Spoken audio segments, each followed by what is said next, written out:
ॐ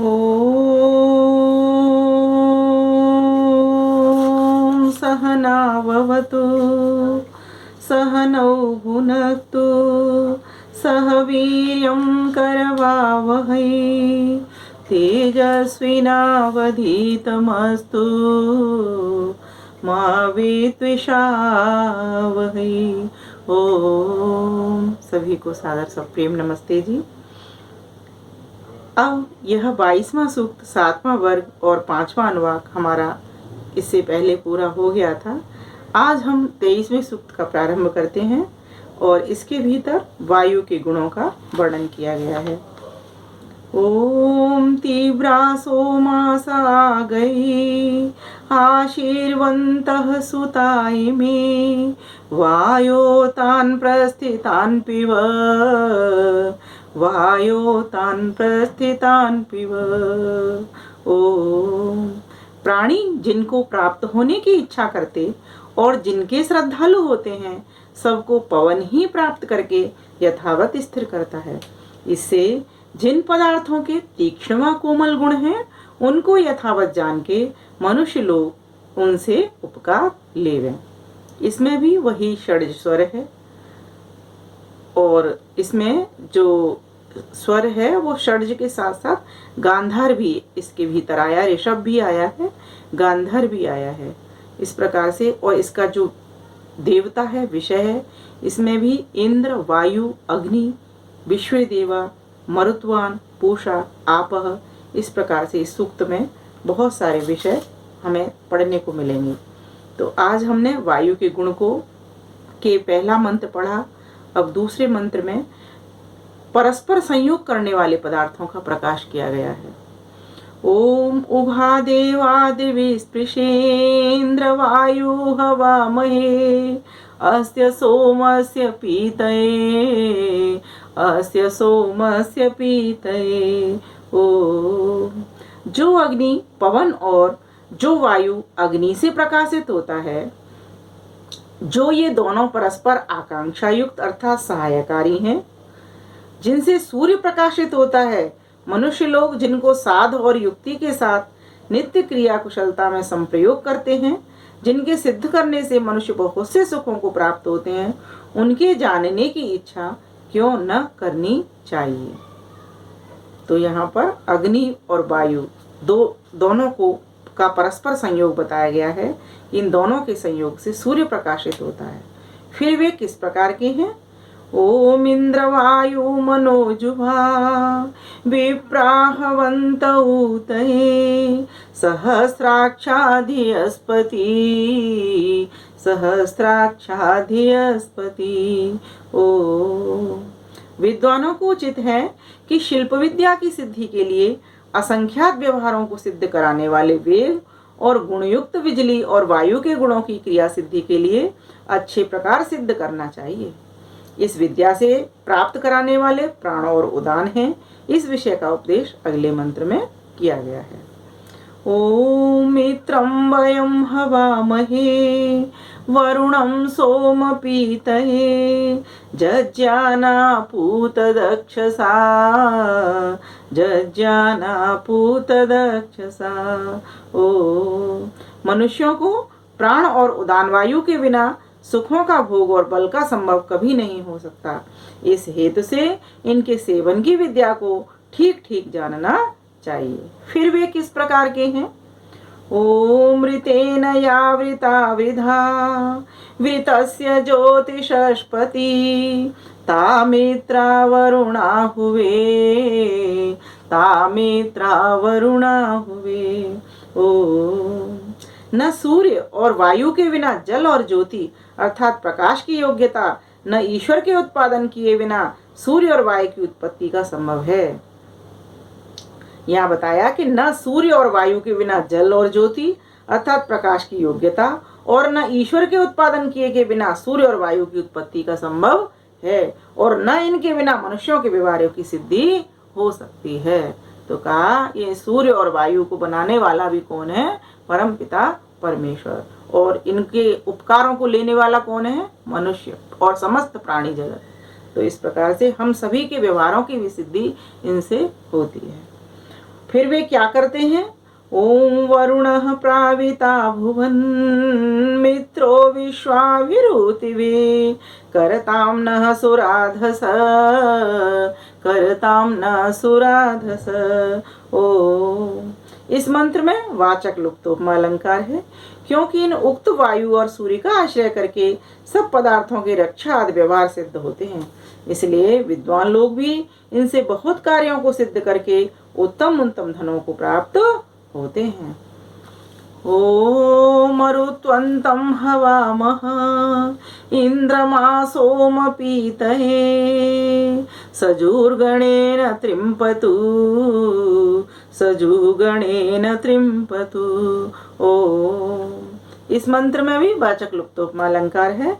मनुष्यों को योग्य है कि सहायकारी पवन के बिना अग्नि कभी प्रज्वलित होने को समर्थ और उक्त प्रकार बिजली रूप अग्नि के बिना किसी पदार्थ की बढ़ती का संभव नहीं हो सकता है, ऐसा जानना चाहिए। फिर पवनों के समूह किस प्रकार के हैं? ओम इंद्र ज्येष्ठा मरुद्गणा देवासः पूषरातयः विश्वे मम श्रुताहवम् विश्वे मम श्रुताहवम्। ओम। कोई भी मनुष्य जिन पवनों के बिना कहना, सुनना और पुष्ट होम आदि व्यवहारों को प्राप्त होने को समर्थ नहीं हो सकता, जिनके मध्य में सूर्यलोक सबसे बड़ा विद्यमान, जो इसके प्रदीपन कराने वाले हैं, जो यह सूर्यलोक अग्निरूप ही है, जिन और जिस बिजली के बिना कोई भी प्राणी अपनी वाणी के व्यवहार करने को भी समर्थ नहीं हो सकता, इत्यादि इन सब पदार्थों की विद्या को जान के मनुष्यों को सदा सुखी होना चाहिए। फिर वे किस प्रकार के हैं? ओम हतवृत्रं सुदानव इंद्रेण सहसायुजा मानो दृशंस ईशत मानो दुशंस ईशत। ओम। हम लोग ठीक पुरुषार्थ और ईश्वर की उपासना करके विद्वानों की प्रार्थना करते हैं कि जिससे हम लोगों को जो पवन, सूर्य की किरण व बिजली के साथ मेघमंडल में रहने वाले जल को छिन्न भिन्न और वर्षा करके फिर पृथ्वी से जल समूह को उठाकर ऊपर को प्राप्त करते हैं, उनकी विद्या मनुष्यों को प्रयत्न से अवश्य करनी चाहिए। ओम विश्वान् देवान् हवामहे मरुतः सोम पीतये उग्राहि प्रेष्णिमातरः उग्राहि प्रेष्णमातरः। ओम। जिससे यह वायु आकाश ही से उत्पन्न, आकाश में आने जाने और तेजस्वी स्वभाव वाले हैं, इससे विद्वान लोग कार्य के अर्थ इनका स्वीकार करते हैं। अब अगले मंत्र में पवन और बिजली के गुणों का उपदेश किया गया है। ओम जयतामेव तन्यतुः मरुतामेतधृष्णुया यच्छुभं याथना नर यशुभं याथना नर। ओम। इस मंत्र में उपमा अलंकार है।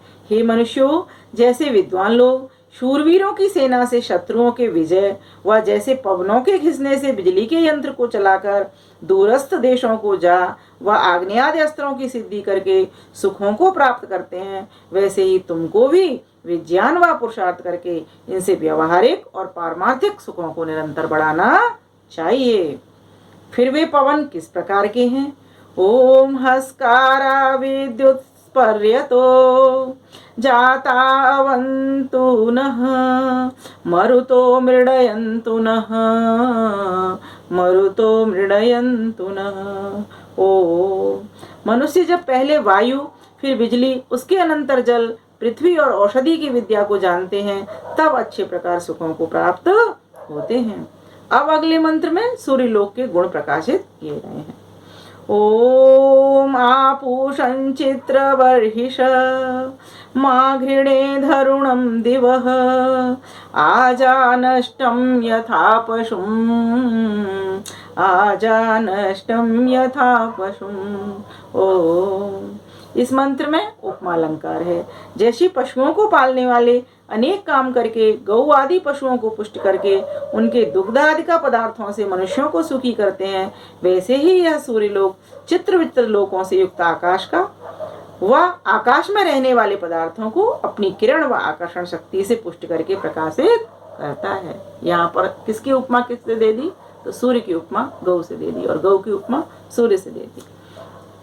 अब अगले मंत्र में पूषण शब्द से ईश्वर की सर्वज्ञता का प्रकाश किया गया है। पहले पूषण से अर्थ यहाँ पर सूर्य से लिया था, अभी किससे लिया है? ईश्वर की सर्वज्ञता से। ओम पूषा राजानमाघृणी रपगूढ़हं गुहाहितम् अविन्दच्चित्रवर्हिषम्। ओम, जिस कारण जगत का रचने वाला ईश्वर सबको पुष्ट करने हारे हृदयस्थ प्राण और जीव को जानता है, इससे सबका जानने वाला है। फिर अगले मंत्र में उस ईश्वर के ही गुणों का उपदेश किया है। ओम उतो समयमिन्दुभिः षडयुक्तामनुशेषिधत् गोभिर्यवं न चर्किषत्। ओम, इस मंत्र में उपमा अलंकार है। जैसे सूर्य व खेती करने वाला किरण व हल आदि से बारंबार भूमि को आकर्षित व खन वो और धान्य आदि की प्राप्ति कर सचिक्कन कर पदार्थों के सेवन के साथ बसंत आदि 6 ऋतुओं को सुखों से संयुक्त करता है, वैसे ईश्वर भी समय के सब जीवों को कर्मों के अनुसार रस को उत्पन्न व ऋतुओं के विभाग से उक्त ऋतुओं को सुख देने वाली करता है।